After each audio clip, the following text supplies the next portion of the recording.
The NFL teaming up with a private equity firm for a new way to distribute games. Meanwhile, Citigroup identifying some opportunities in sports for Disney and Fox. That's the focus of today's Tech Check segment with Julia Borston. Hi, Julia. Well, Sarah, the NFL is unlocking a bigger audience for its Sunday ticket service for out-of-market games. It's teaming up with Redbird Capital Partners to create the first commercial distributor for the NFL's Sunday ticket subscription. This will be going to the likes of bars and restaurants. Now, these are rights that are worth about $200 million for the NFL. This new business, which is called EverPass, aims to eventually deliver other live sports and events to commercial establishments in a bundle as more sports rights shift to streaming and sports bars want access without the complication of a jumble of different apps. Meanwhile, Citi is looking at the potential for media companies to offer a sports tier on linear television, as they reckon with the fact that some 17 million homes that watch sports have already cut the cord. They write, quote, 2023 is the first year in which the financial incentives may be in place for Disney and Fox to launch a linear sports tier. If launched, both firms may see earnings per share estimates rise mid to high single digit range by 2025.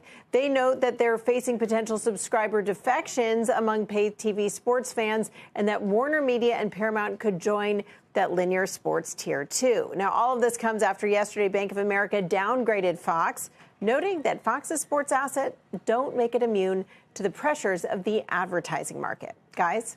I thought that the Citi note, Julia, was interesting. They talk about tens of millions of sports households that have cut the cord. They basically say it's a tax on those households, and that's why they think the time is ripe for that kind of tier.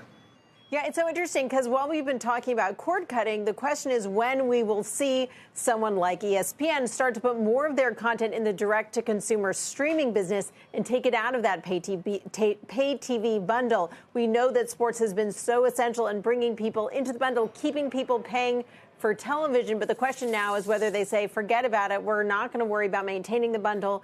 That ship has sailed, if you will. And now we're going to figure out how to get people to pay for a smaller bundle focused on sports, but keep them back in that TV ecosystem. So it's a whole other way of looking at how to fight cord cutting.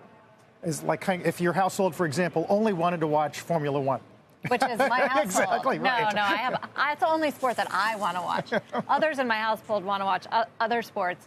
And they have an interesting distribution as well. They do ESPN and then Sky overseas.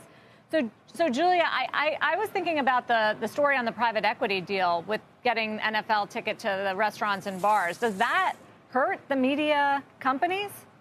Well, look, it's interesting because when you talk about out-of-home viewing, it's very much seen as a different category. But the idea that you could get NFL Sunday ticket and start to generate more revenue from the likes of sports bars and restaurants, I mean, it's really just shoring up another revenue stream for the NFL. The NFL has done such a good job of slicing and dicing its rights and making sure that they're really monetizing every piece of their business and really trying to expand the overall audience for their business. So I think what's key here is they're just going to make sure that they are paid and that they're really reaching consumers in that new way. But I think what will be interesting is if we see this new partnership between the NFL and Redbird start to really aggregate those rights and become the go-to distributor of all the sports rights. So if you're a sports bar, maybe you don't need to pay for all these different services. You could just go straight to them and say, we want all the sports to air in our sports bar.